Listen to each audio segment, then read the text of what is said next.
J'avais la forme, j'étais en super forme là, parce que je rentre de colo. De colo? Ben, j'ai fait la coloscopie la semaine dernière. Quoi? Mais non, mais vous y passerez aussi, c'est un truc, c'est à cause de la pub à la télé. Moi, l'autre jour, j'ai dit à ma femme, si tu m'aimais, tu me ferais des nouilles. Elle m'a dit, si tu m'aimais, tu irais faire le test du cancer colorectal. Bon, alors, je suis allé à la clinique. Bonjour, mademoiselle. Il est pas là, le docteur? Elle m'a dit, c'est moi le docteur. Merde, bon, alors elle m'a bien expliqué hein, comment ça se déroulait.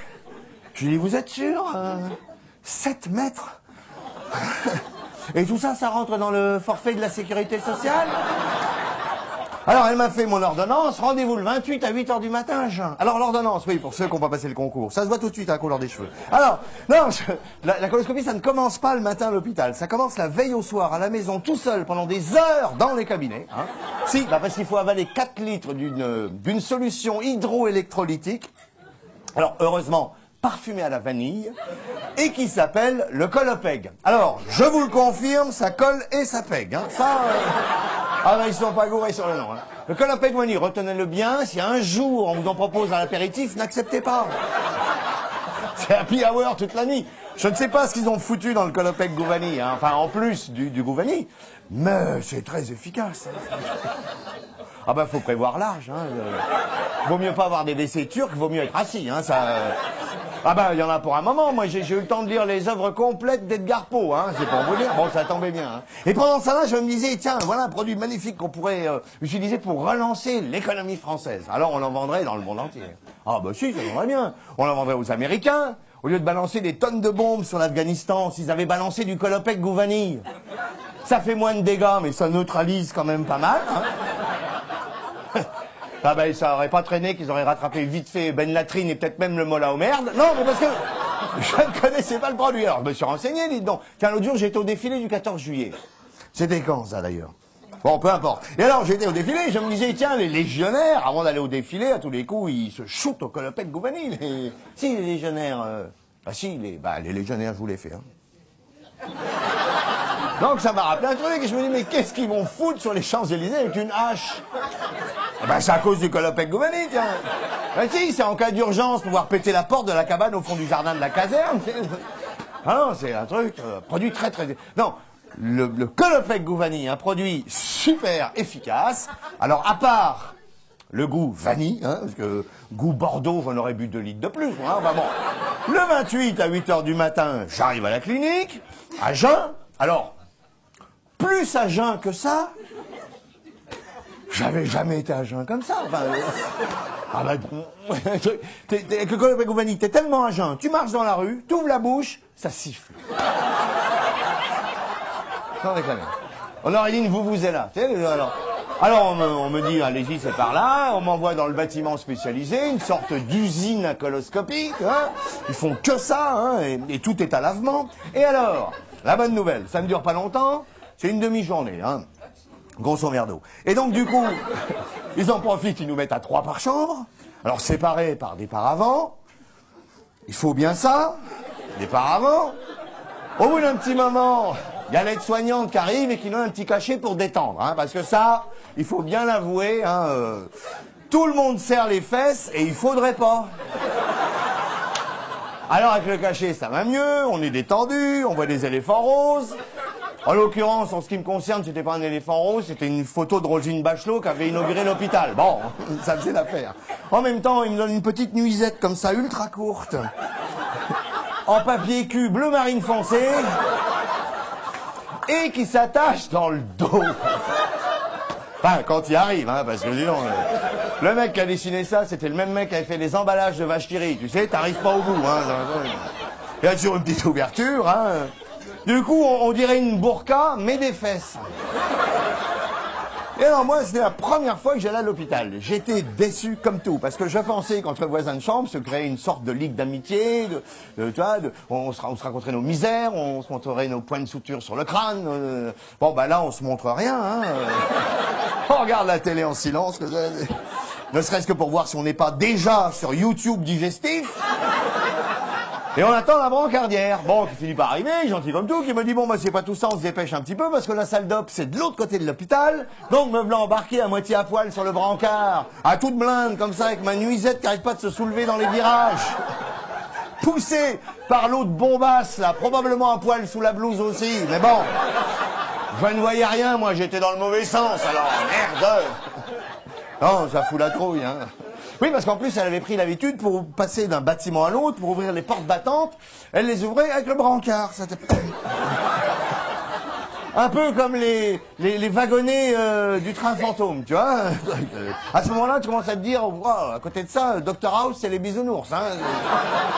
À un moment donné, on est passé devant une grande pièce tout en carrelage blanc, comme ça. Il y avait un mec avec un Karcher et tout. Je lui dis, ah ben non, madame, on m'avait pas prévenu quand même. Il m'a dit, mais calmez-vous, monsieur, ça ne vous concerne pas, ce sont des travaux. Alors... ça ne vous concerne pas, mais faites-vous à l'idée quand même, ça va vous aider. Et alors, finalement, on arrive à la salle d'op. Enfin non, on arrive à la fin de la file d'attente des brancards avant la salle d'op. Ça, c'est un truc qui marche en flux tendu. Hein. C'est-à-dire, il y a un monde fou, t'es là, t'attends des heures, chacun, les brancards, le petit train, le petit arrière-train, même d'ailleurs. Là, on attend et tout. Et alors, pendant qu'on attend, on revoit l'anesthésiste, l'infirmière, la toubib, qui reviennent nous voir, alors pour préparer la perfusion, pour nous dire 2-3 trucs qu'on ne comprend pas. À cause du cachet. Mais, en même temps, j'ai remarqué que chacune d'entre elles, probablement dans le but de m'humilier, me redemande à chaque fois comment je m'appelle et qu'est-ce que je suis venu faire. Bon, au bout d'un moment, on l'a tellement répété, on n'en a rien à foutre, on en est fiers. Ils appellent ça la méthode trou du couet. Bon. Et alors, finalement, on arrive à la salle d'op. Là, ils sont 8 ou 9. J'étais le seul à poil au milieu. J'ai d'abord cru à un gangbang. Parce qu'ils sont habillés bizarrement, hein, les mecs. La moitié du haut, un peu cosmonaute, comme ça, avec un masque transparent. Et la moitié du bas, plutôt poissonnier, bottes en caoutchouc, tablier en plastique. Tu te dis, ça va gicler ou quoi?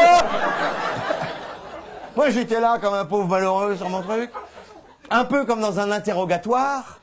Mais je sentais bien que la lampe, je l'aurais pas dans les yeux. Lève-toi de ma gueule. Bon, et alors... non, parce que le truc est parfait, tu vois. Alors en plus, il y a des écrans de télévision partout, comme ça, prêts à diffuser Fort Boyau. Bon. Mais ils ont viré le père Fouras, ils ont mis la mère Foureuse avec un grand tuyau, comme ça. Eh ben là, t'es content qu'on t'endorme, hein, je te le dis. Moi. Alors ça tombe bien, c'est à ce moment-là qu'elle arrive l'anesthésiste. C'est vachement bien organisé leur truc. Hein. Alors elle est très gentille, elle me dit, mais ne vous inquiétez pas monsieur, je vais vous faire une petite piqûre, vous allez compter jusqu'à 3, vous ne sentirez rien, ne vous inquiétez pas. Bon, alors moi je m'inquiète quand même, au bout d'un moment, je la rappelle, je dis, excusez-moi mademoiselle, je dors pas encore, c'est normal? Elle me dit, oh ben c'est normal, et puis c'est tant mieux, parce que là vous êtes en salle de réveil, c'est terminé. Alors, sans déconner, pendant des jours et des jours avant, bah, tu ne penses qu'à ça, hein? Et t'en profites pas du tout. À la limite de l'escroquerie, tu vois, le truc. Une demi-journée, rien vu, rien senti. Hein, rien senti, peut-être pas quand même. Effectivement, quand on est dans la salle de réveil, alors là, ils ne nous redescendent pas tout de suite dans les chambres, ils nous gardent tous dans cette fameuse salle de réveil. Du coup, il y a des brancards partout. Parce qu'avant de redescendre dans les chambres, tout simplement, on doit d'abord libérer les gaz. C'est la procédure. Hein. Bon, ben là, tout le monde se dit, bon, ben, procédons. Hein. Alors là, ça procède d'abord. D'un seul coup, c'est faire la rebours. Moi, je me suis dit, ça se trouve, pendant que je dormais, il y a Borloo qui est venu lancer le grenelle de la pièce. J'étais ravi d'apprendre qu'il avait annulé la taxe carbone. De toute façon, mais pendant ce temps-là, je me suis dit, une péto, voilà un truc sur lequel on n'est pas tous égaux. Par exemple, le brancard juste à ma gauche, là.